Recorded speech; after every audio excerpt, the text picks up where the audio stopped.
This is the perfect example of music being art. And then Homeboy takes it to another level. Honestly, what he said in the end was already like, what else do you need to hear? I mean, the perfect, therapeutic, holistic monologue you can hear. Hey everybody, what's up? It's your favorite Cuban German, Rosalie. Welcome to the Ultimate World Music Reaction Channel. I'm back in studio real quick. A special shout out also to Michael Decker. Thanks for buying a coffee. Shout out to Charlie Tapp. Welcome, a brand new member on Buy Me a Coffee. Thank you so much for your support. I'm excited to have you as a member. I'm going to check out Ren. So who's Ren? I looked up some information because I don't know who he is. It says Ren Gill is an English musician known for his collaborative music with other singers. And then he became severely ill with Lyme disease. And he still continued his music career being bedbound. It says Ren Gill is a Brighton-based singer-songwriter, producer, rapper, poet, multi-instrumentalist from Wales, UK. And yeah, that's pretty much all that I know about him, but I'm excited to check this out with you. As always, like, share, subscribe if you want to say thanks or get a membership or get some merch. All the links below. Let's dive straight in. I don't know what to expect at all. I don't know who Ren is, but this song was put out 4 weeks ago and already has 2.3 million views. So, you ready? Here we go.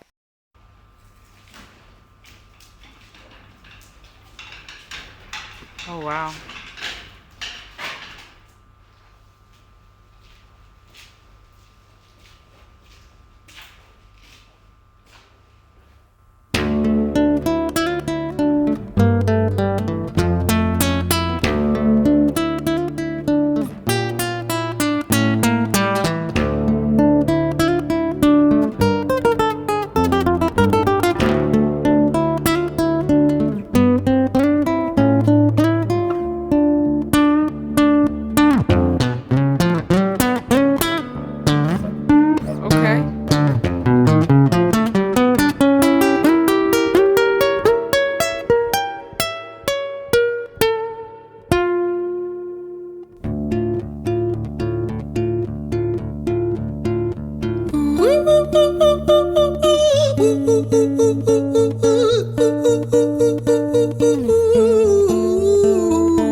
Hi there, Ren. It's been a little while. Did you miss me? You thought you buried me, didn't you? Risky.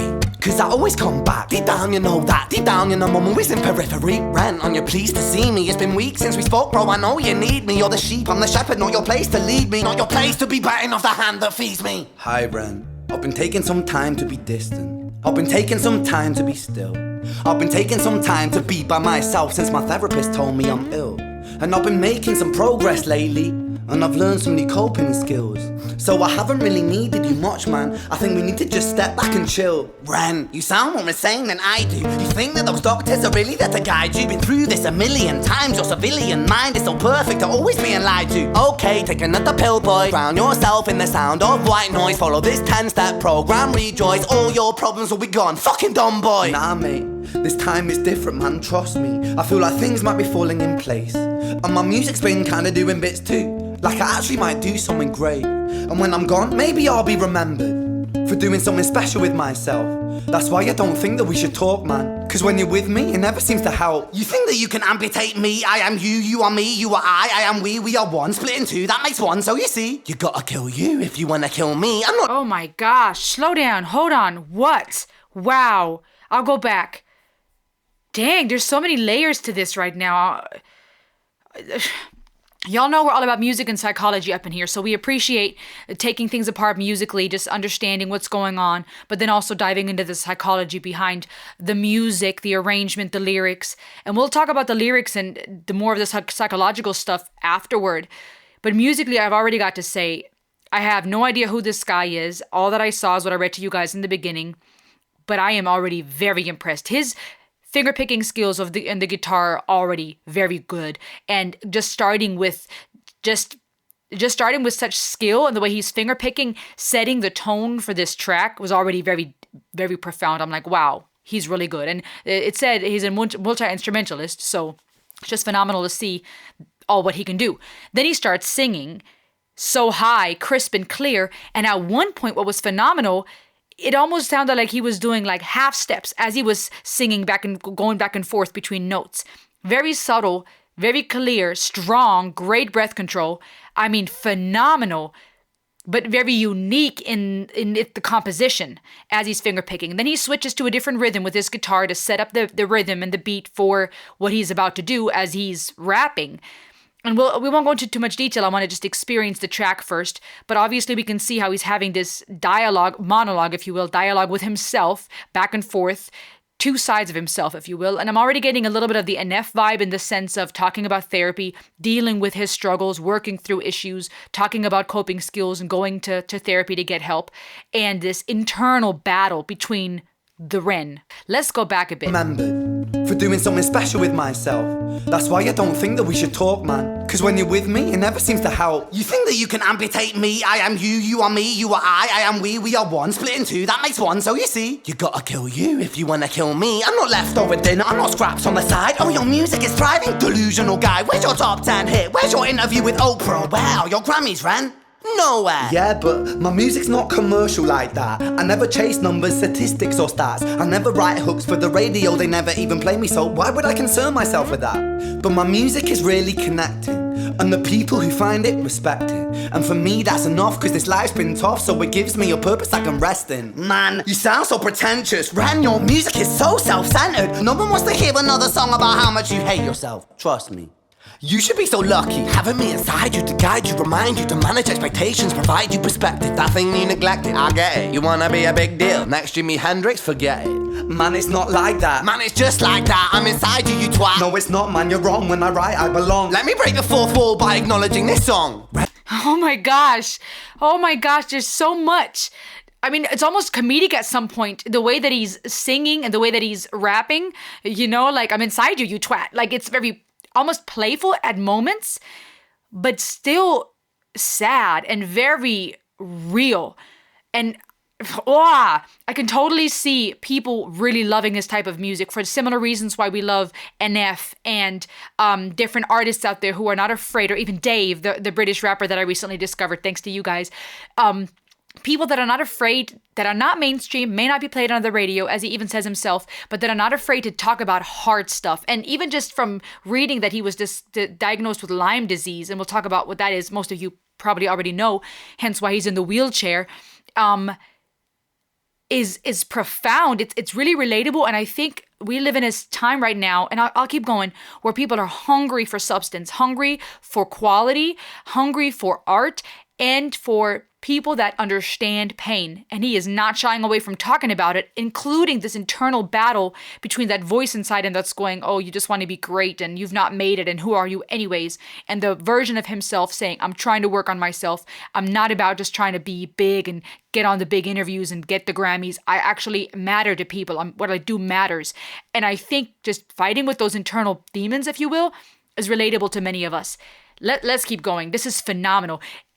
Not even talking about the way that he's rapping and his spoken word. I mean, not only the rhymes and his rhythmic accuracy, but the cadences and the wordplay and the literary art forms he's integrating here to convey his message. Phenomenal. Let's keep going. Let's go back actually a little bit. Respect it. And for me that's enough, cause this life's been tough, so it gives me a purpose I can rest in. Man, you sound so pretentious. Ren, your music is so self-centered. No one wants to hear another song about how much you hate yourself. Trust me.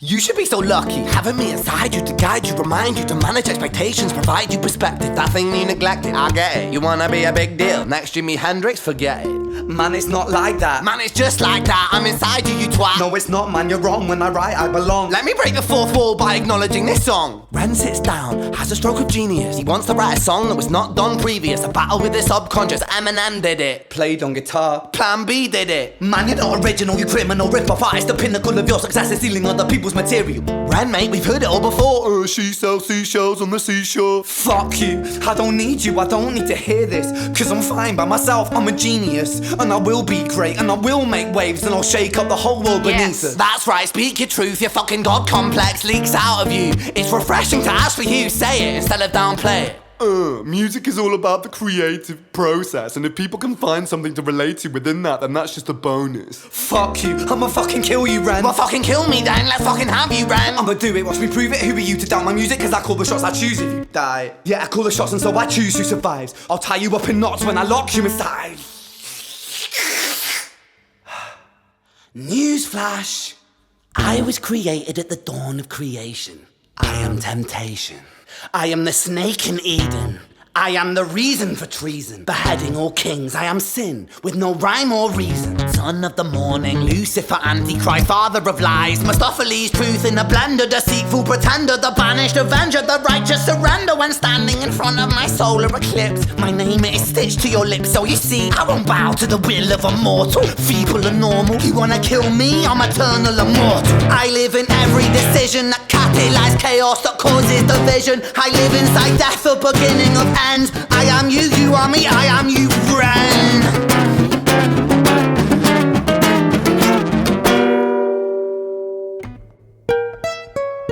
This is phenomenal.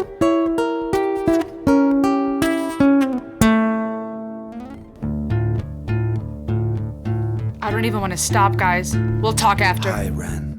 I've been taking some time to be distant. I've been taking some time to be still. I've been taking some time to be by myself, and I've spent half my life ill. But just as sure as the tide starts turning, just as sure as the night has dawned, just as sure as the rainfall soon runs dry when you stand in an eye of a storm. I was made to be tested and twisted. I was made to be broken and beat. I was made by his hand, it's all part of his plan that I stand on my own 2 feet. And you know me, my will is eternal. And you know me, you've met me before. Face to face with a beast, I will rise from the east and I'll settle on the ocean floor. And I go by many names also. Some people know me as hope. Some people know me as the voice that you hear when you loosen the noose on the rope. And you know how I know that I'll prosper? Cause I stand here beside you today. I have stood in the flames that cremated my brain, and I didn't once flinch or shake. So cower at the man I've become when I sing from the top of my lungs. That I won't retire, I'll stand in your fire, inspire that me to be strong. And when I am gone I will rise in the music that I left behind. Ferocious, persistent, immortal like you, we're a climate different side. Oh, man.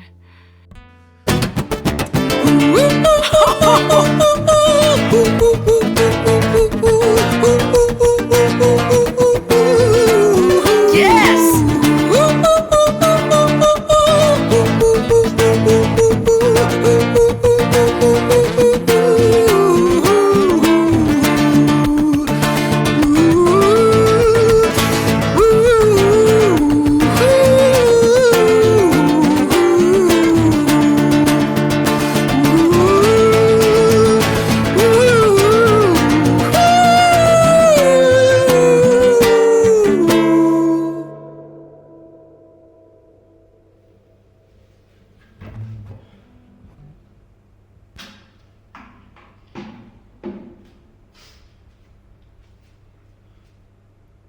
When I was 17 years old, I shouted out into an empty room, into a blank canvas, that I would defeat the forces of evil. And for the next 10 years of my life, I suffered the consequences, with autoimmunity, illness, and psychosis. As I got older, I realized there were no real winners and there were no real losers in psychological warfare, but there were victims and there were students. It wasn't David versus Goliath. It was a pendulum, eternally swaying from the dark to the light.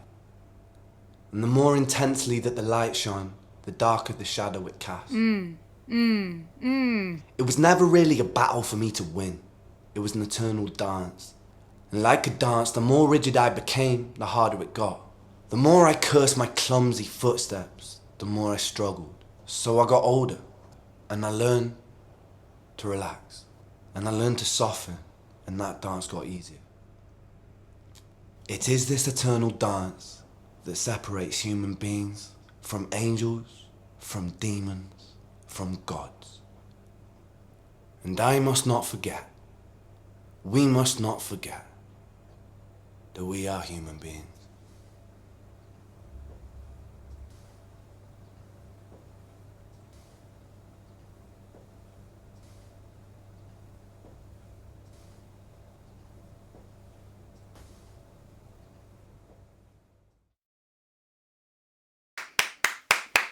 It deserves a standing ovation, except if I stand up, you can't see me.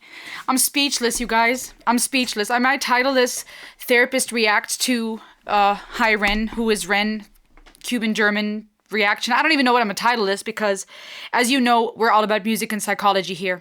I'm Cuban and German. I'm a singer-songwriter. I have a master's in counseling psychology. So those of you who are a part of this community and those of you who are new, welcome, subscribe. You know that here we dive deep. We're not only about reacting, we're all about real talk and real reaction. So it's not just, oh my gosh, this was amazing, bye. We want to dive deep.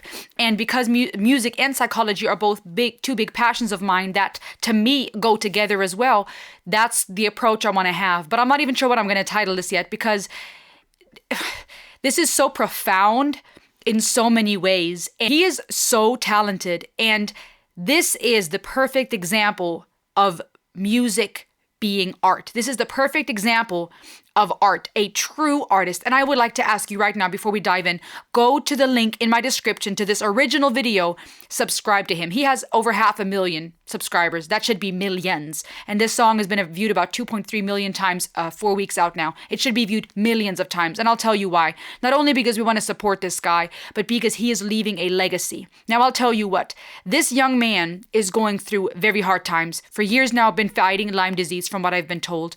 And the Lyme disease is a very heavy disease to deal with.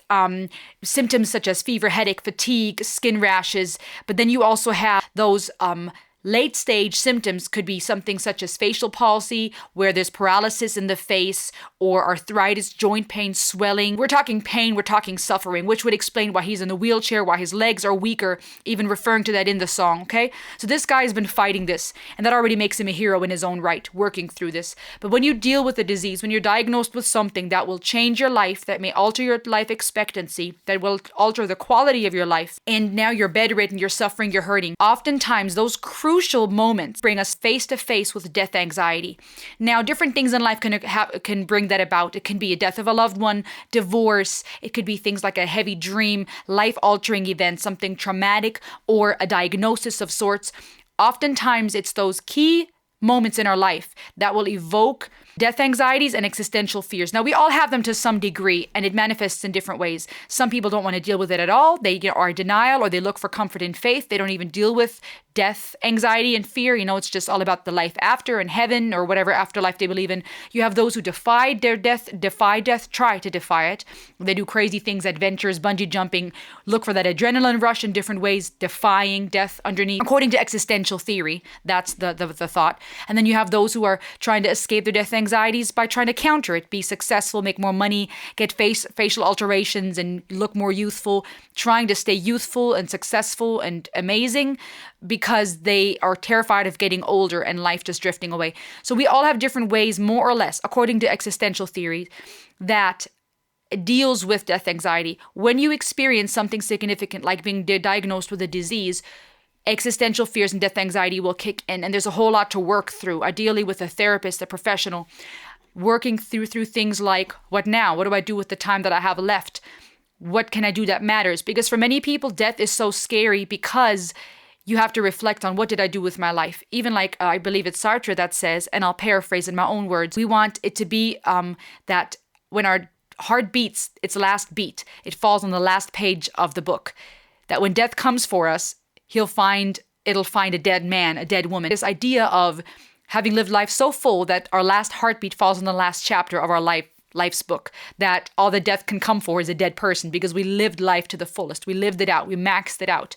And that can be done not only in a long life, but in quality. It's not always even just quantity, it's quality. And with that, do something that matters, to feel like you matter. And in this song, Ren is really dealing with those internal demons, for one. It's this dialogue with himself. And it's phenomenal how the whole thing was composed, from the artistic introduction of his finger picking skills, phenomenal, so rhythmic, to then his singing voice, that high range, clear and crisp, vocal control, technical accuracy, those little half notes he was throwing in there. Then starts rapping with different cadences and rhythms, and the literary forms of art he was integrating in his rap, right? Rap is an art, and it's awesome when it's not just shabba dabba doo, the mouse had a shoe, right? I mean, it's, we can all do that more or less, but or mumble rap. But like when it's something of substance where you can say something, but you're not only saying it rhythmically accurately, melodically, and it rhymes, but when you're even using English literary art, and it could be in another language too. I'll just use ELA as an example, right? I mean, there's so many different forms of art and word forms in a language, right? All the different word groups, verbs, nouns, adjectives, without turning this into an ELA lesson. Or you have different literary art. You have these different word plays, right? You could use metaphors and analogies and similes, and you have all these different things you can use to convey a message and to add eloquency and art to your language, to your rap. And so even the way that he was rapping and rhyming and the wordplay and the art he was integrating was phenomenal. But then in addition to all that, he's actually rapping of substance. And then Homeboy takes it to another level, switches up his rhythm. I believe it was in the second or third verse, brings in a whole different level of rapping skills, and then his guitar skills, oh my gosh, switches rhythmically to a different beat with his guitar, all of this simultaneously while sitting down, mind you.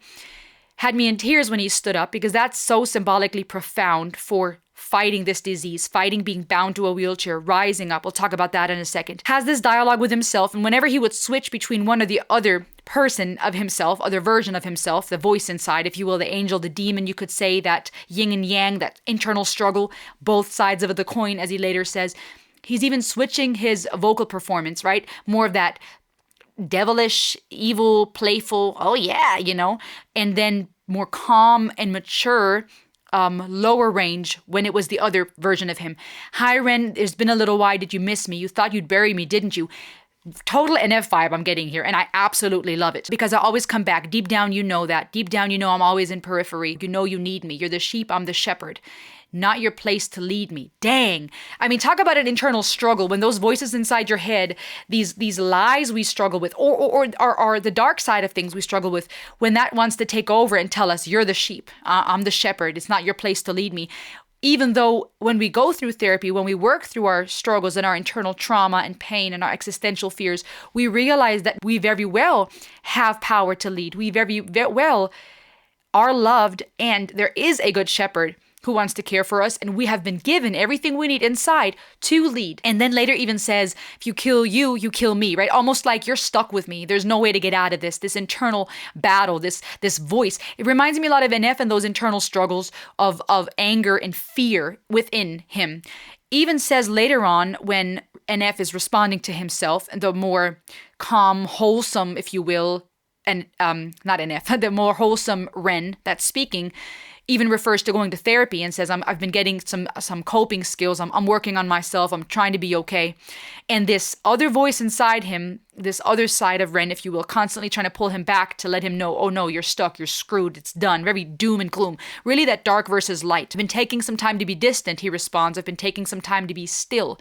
So powerful, because when you come face to face with yourself, with your death anxiety, with a disease, with pain, it helps to be still. It's incredibly hard, but there's something very profound, therapeutically speaking, about sitting in your emotions, ideally with the professional, someone that can also help guide you, but even with yourself, being still and allowing yourself to work through those internal things. The message he has here is not something we find so often today. In our day and age of quick swipes and social media and people looking externally for a lot of comfort, there's not a whole lot of work being done internally. Even when people claim they are, okay? And I might make a few people mad here, or a lot of you, I don't know. But there's a lot of people right now who are more focused on fixing their pronouns and identifying with their pronouns than they are identifying with the verbs and adjectives that describe them. There are very different forms of words, and I've said this in a different video, in the English language, for example, okay? Pronouns is a very small part of that. What matters more in a sentence is the verb, is the adjective. Okay, but we're putting all the focus on, not we, some people seem to be putting all the focus on pronouns right now. And my question would be, your identity is so tied to that little word. What about the verbs? What are you doing with your life? Verbs are action words. What are you doing? How are you living? What are you creating? What about the adjectives of your life? What describes you? Are you kind? Are you generous? Are you whole? Are you balanced? Are you, are you healing? What type of adjectives and verbs describe you? That should be important. And I had someone comment saying something very valid. They pointed out that for some people that pronoun matters a lot though, because it not respecting that pronoun could really trigger the self-loathing and could spiral them into deep depression.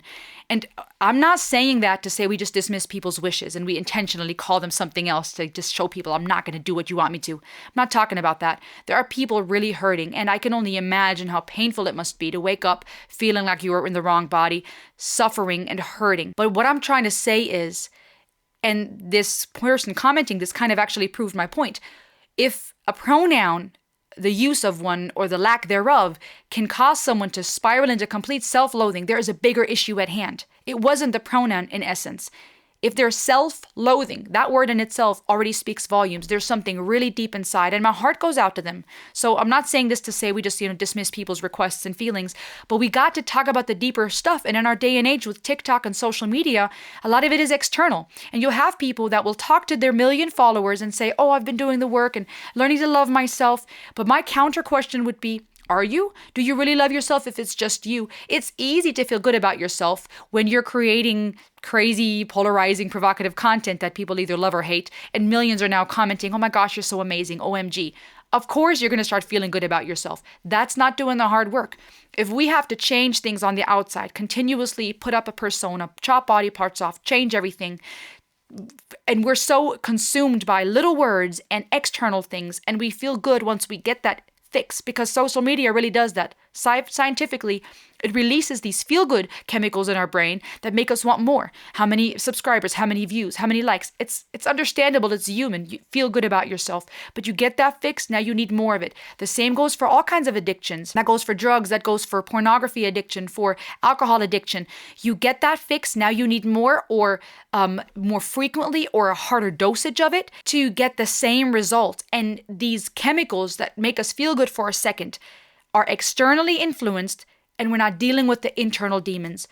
What he is doing here is dealing with the internal struggle and not just going, I'm just going to, look for that affirmation. And once I get the Grammys and I'm on Oprah's interviews, then I've made it. He's dealing with that voice inside of him going, who are you anyways? He says it here. Oh, you sound more insane than I do. You think those doctors are really there to guide you, right? I've been through this a million times. Your civilian mind is so perfect, always being lied to. Almost like dismissing his feelings and all his hard work. Take another pill, boy, right? Just externally, just cover up, numb. Just keep numbing yourself, what that voice keeps saying. Drown yourself in the sound of white noise, right? Follow this 10-step program. Rejoice. All your problems will be gone. Effing dumb boy.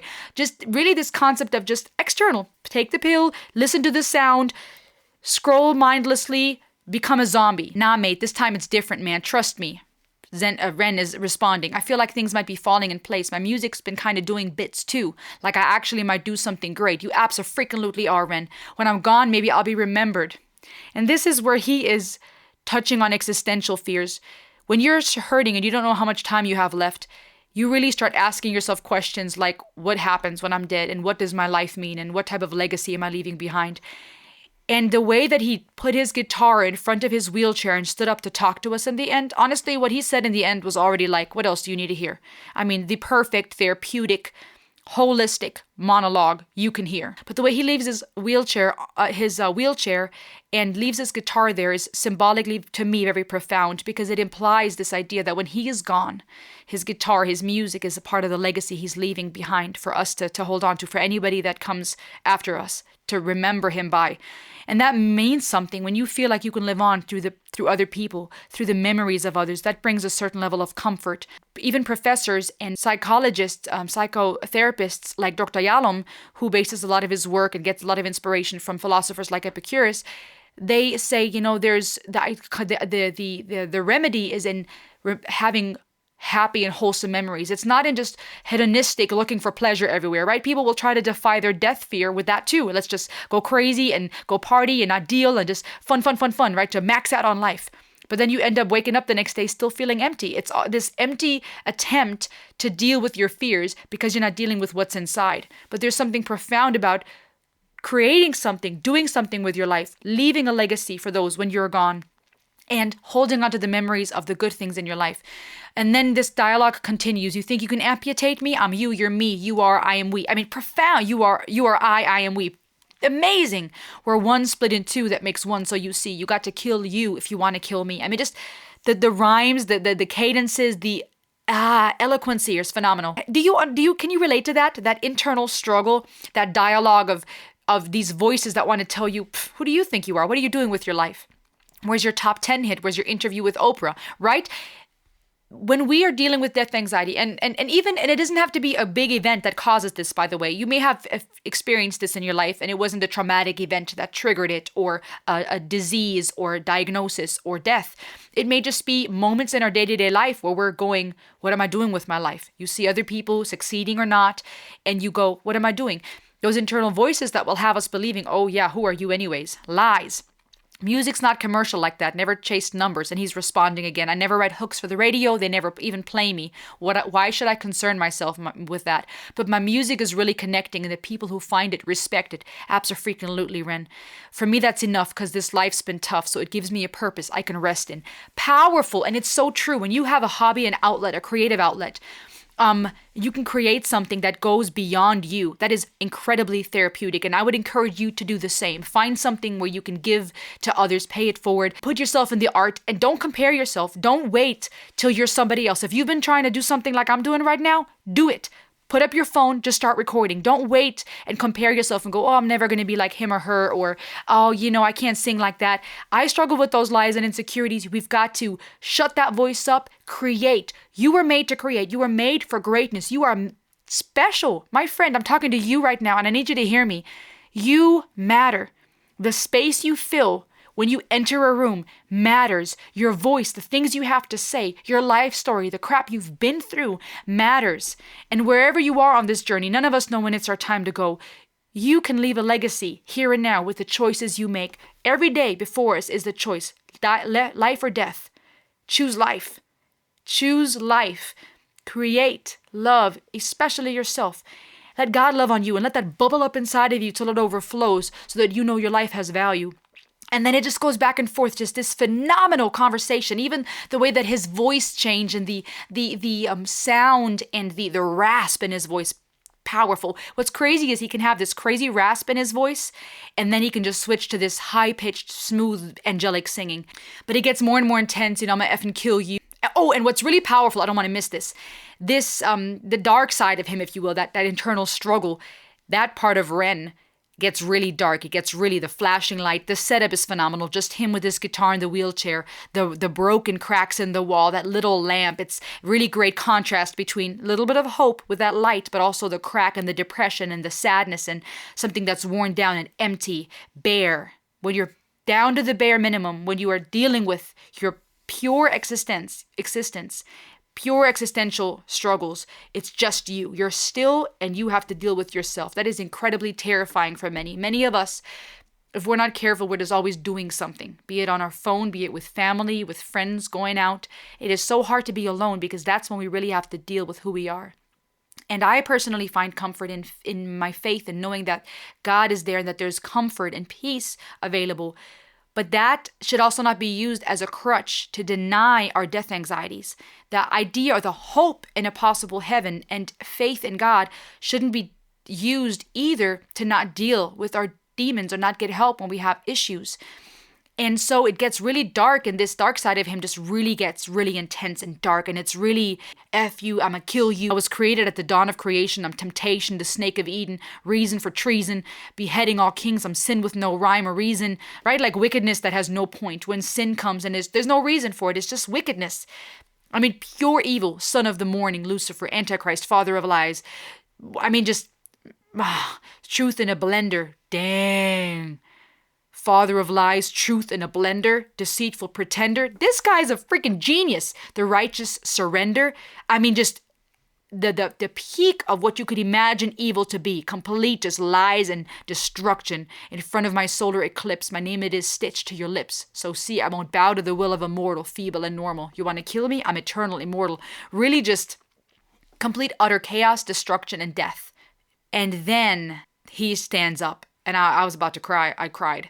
I was made to be tested and twisted. I was made to be broken and beat. You know me. My will is eternal. And you know me. You've met me before. Face to face with a beast, I will rise from the east. I'll settle on the ocean floor. And I go by many names also. Some people know me as hope. Some people know me as the voice that you hear when you loosen the noose on the rope. That to me makes me think of mercy. when you loosen the noose on the rope. You know how I know?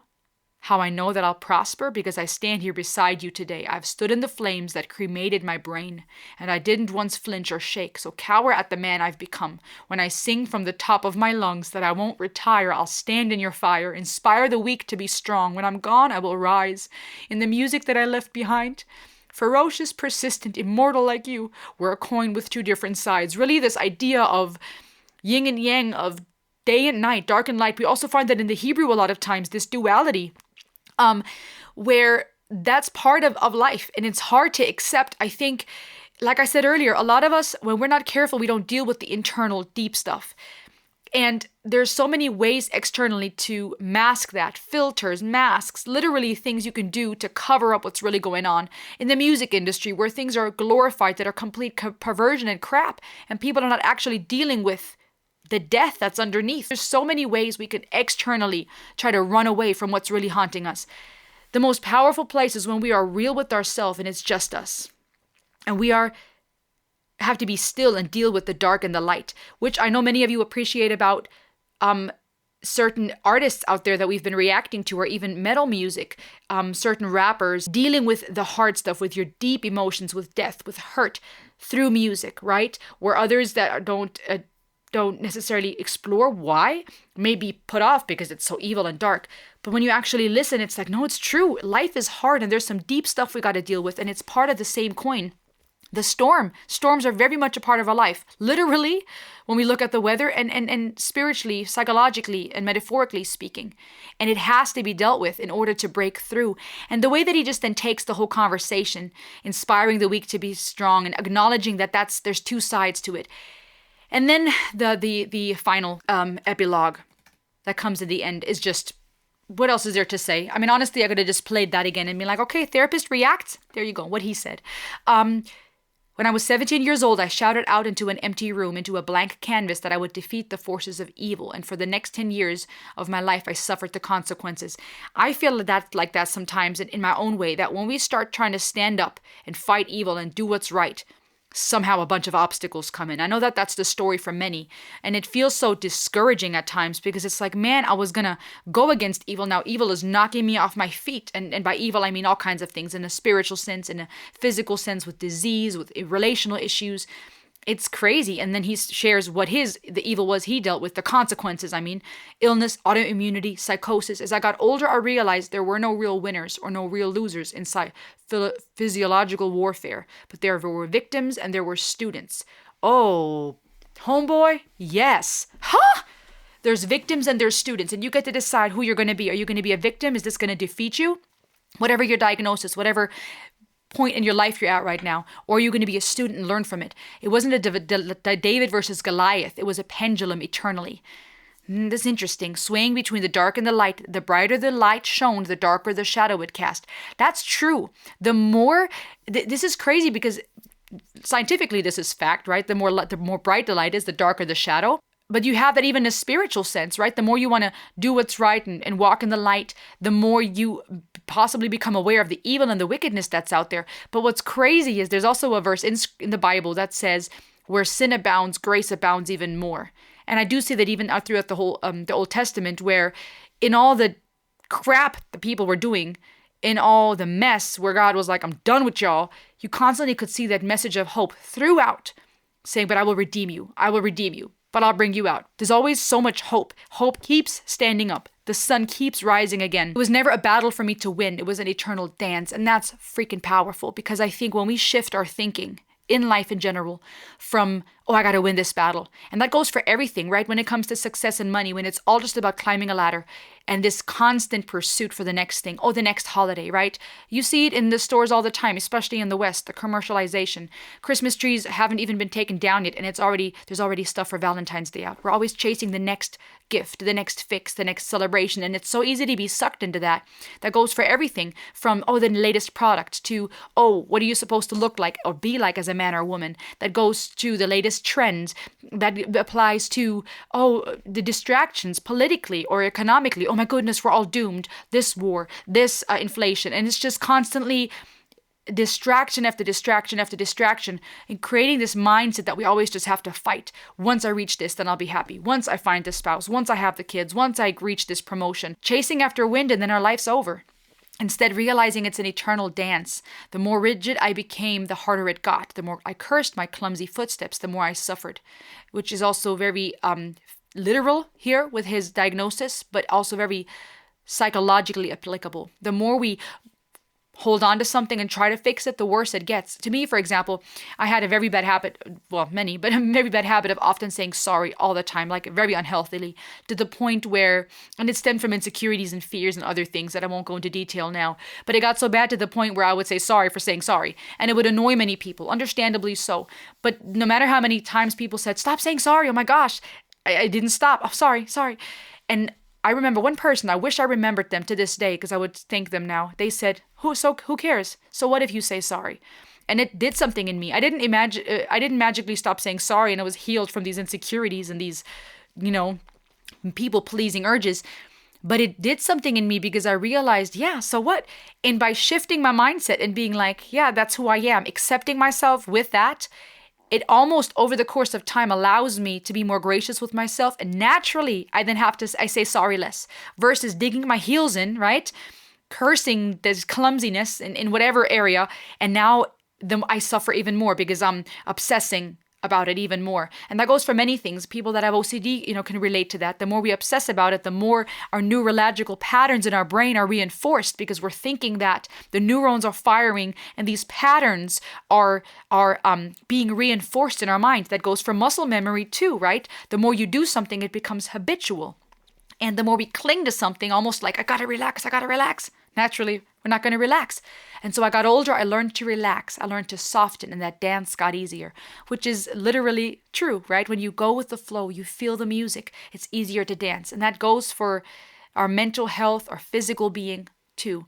It is this eternal waltz that separates human beings from angels, from demons, from gods. And we must not forget that we are human beings. And that is very true. Not human doings, not human wases, human beings, present progressive, being. It's a present progressive verb. It's an ongoing thing where we're growing, where we're students. And we have that possibility. You have that choice today, death or life, darkness or light. You have that choice. Which side of the coin are you going to listen to? Storms and darkness are a very real part of our life. There's no denying it. But there is hope, and you get to choose.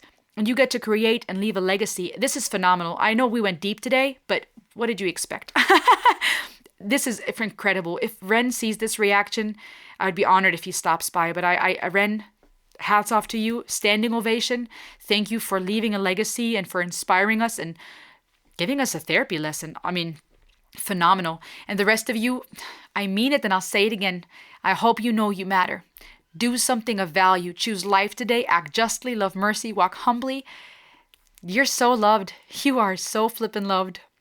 I'll see you on the next ride, guys. Remember to subscribe if you want. Join the community. We're more than a reaction channel, honestly. We're all about music and psychology, traveling the world. And today it was, I guess, the UK, if you will, since he's originally from there. Just exploring phenomenal artists. This is what it's all about. Encouragement, inspiration, education. I just have a blast on these rides. I hope you do too. I'll see you on the next one. Ayo!